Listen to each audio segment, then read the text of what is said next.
இவன் அந்த மூட்டைகளை பார்க்குறத அந்த சூப்பர்வைசர் பார்த்துட்டு அங்கெல்லாம் பார்க்கக்கூடாது, வண்டியை நேராக ஓட்டு, இங்கே சேரும்போதே நான் உங்ககிட்ட என்ன சொன்னேன், எந்த கேள்வியும் கேட்கக்கூடாது, என்ன சொன்னாலும் அப்படியே செய்யணும் தானே சொன்னேன், அப்புறம் எதுக்கு தேவையில்லாமல் அங்கே பார்க்குறேன்னு சொல்லிட்டு முத்துவை கண்டமேனிக்கு திட்டுறான். அப்போ தான் முத்துவுக்கு நிஜமாலுமே ஏதோ பயங்கரமாக நடந்துக்கிட்டு இருக்குன்றது புரியுது. சரின்னு அவனும் பயத்திலேயே அந்த லாரியை ஓட்டிக்கிட்டு போகிறான். குவாரியோட கேட்டை தாண்டி அந்த குவாரிக்குள்ள 200 அடி உள்ளே போகிறான். அங்கேருந்து தூரத்தில் நெருப்பு எறிகிற மாதிரி ஒரு வெளிச்சம் மட்டும் தெரியுது.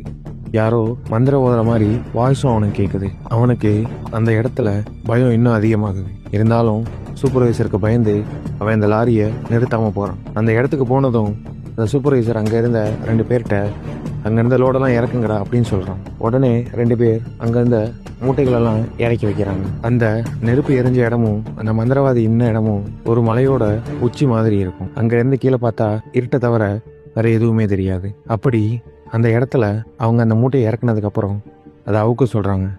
அதை அவுக்கும்போது ஒருத்தனோட தலை மட்டும் தெரியுது. அதை முழுசாக அவுக்கும்போது ஒரு மனநிலை பாதிக்கப்பட்ட ஒருத்தவனை வாயை கட்டி அதில் உயிரோடு எடுத்துகிட்டு வந்திருக்காங்க.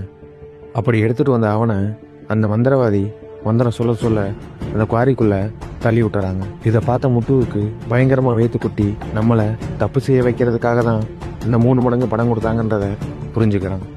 இப்படியே ஒவ்வொரு பிணங்களாக அந்த கல்குவாரிக்குள்ளே போட்டுட்டு முத்து என்ன நினச்சானா அவங்கள மண்ணை போட்டு மூடிடுவாங்க.